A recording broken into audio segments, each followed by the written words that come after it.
tree in the middle of the village never lose its leaves? Why did birds stop singing near the abandoned hut by the river? And why did the elders lower their voices whenever they spoke about the hill beyond the forest? In the vibrant village of Kijani, painted with warm sunsets and colorful kitenge fabrics fluttering in the breeze, curiosity was both admired and feared. Some doors are closed for a reason, her grandmother often warned. But warnings only made Rira more curious.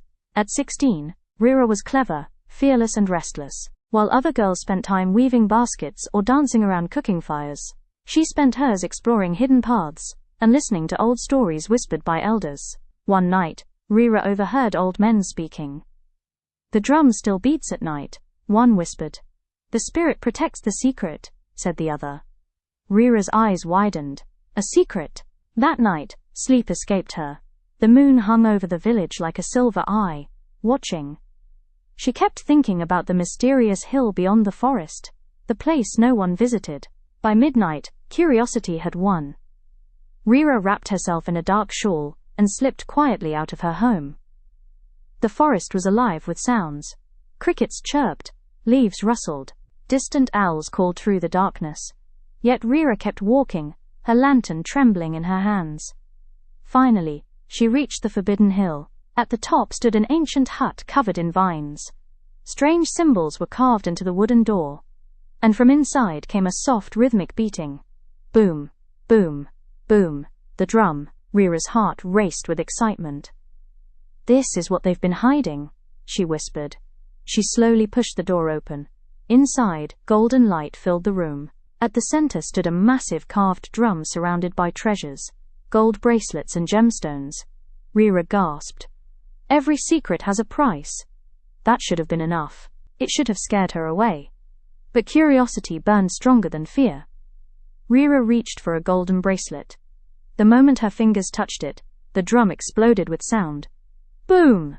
The ground shook violently. Wind roared through the hut. The glowing treasures turned black and crumbled into dust. Outside, trees bent as thunder cracked across the sky. Fear finally struck Rira's chest.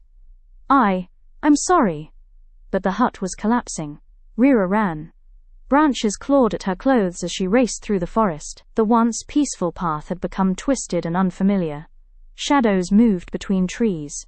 The drumbeat followed her like a heartbeat. Boom, boom, boom. At dawn, she finally stumbled back into Kijani. But something was wrong. The village fountain had dried up. The crops were wilting.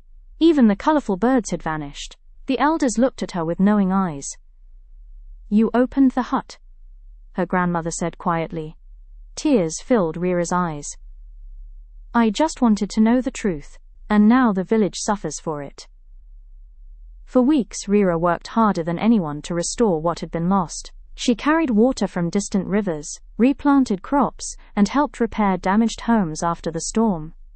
Slowly, life returned. And so did wisdom. One evening, her grandmother sat beside her beneath the baobab tree.